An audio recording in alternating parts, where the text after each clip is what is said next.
இது என்னோட எலக்ட்ரோலக்ஸோட பழைய வேக்கம் கிளீனருங்க, பழைய மாடலு. இதுதான் இப்போ வரைக்கும் யூஸ் பண்ணுறேன். இதில் பார்த்தீங்கன்னா இங்கே பாருங்கள், டியூப் வந்து இப்படி பிஞ்சு போச்சு. அதுக்கு பதிலாக நான் வந்து நியூ டியூப் வந்து ஆன்லைனில் டியூப் மட்டும் ஆர்டர் போட்டிருக்கேன். ஏன்னா எனக்கு மிஷின் நல்லா ஒர்க் ஆகுது. டியூப் மட்டும் நம்ம இப்போ எப்படி வந்திருக்குன்னு பார்க்கலாம்.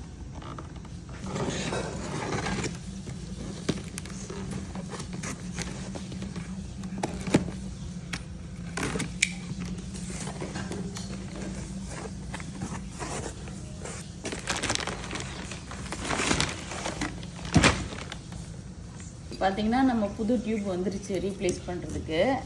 இப்போ இதை வந்து ஃபிக்ஸ் பண்ணிடலாம். அதை நம்ம இதை எடுத்துடணும். இதை நம்ம பழைய டியூப் இங்கே பார்த்தீங்கன்னா இதுலேருந்து அப்படியே வந்து இதை அமுக்கிட்டு எடுத்துடலாம். இதை எடுத்துகிட்டு நம்ம இதை ஃபிக்ஸ் பண்ணிடலாம். அவ்வளோதான், மாட்டியாச்சு. அந்த பக்கத்தில் அதே மாதிரி கழட்டி மாட்டிடலாம். எப்படி கழட்டுறதுனா இந்த பட்டனை அமுக்கிட்டு இது பட்டன் அமுக்கிட்டு இது இழுத்திங்கன்னா இது வந்துடும். நம்ம அப்புறம் இந்த புது இதை வந்து அதில் எப்படி ஃபிக்ஸ் வந்து புது டியூப்பை வந்து இதோட ஃபிக்ஸ் பண்ணிடலாம். சும்மா அப்படியே கிளிப் பண்ணிங்கன்னா போதும். ஈஸியாக நம்ம கிளிப் ஆகிடுச்சு. இப்போ நம்ம வேக்கமுக்கு புது டியூப் போட்டாச்சு.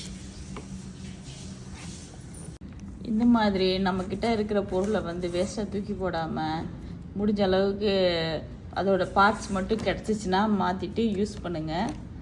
எவ்வளோ லைஃப் வருதோ அவ்வளோ லைஃப்க்கு யூஸ் பண்ணுறது நமக்குமே வந்து மணி சேவிங் ஆகும்.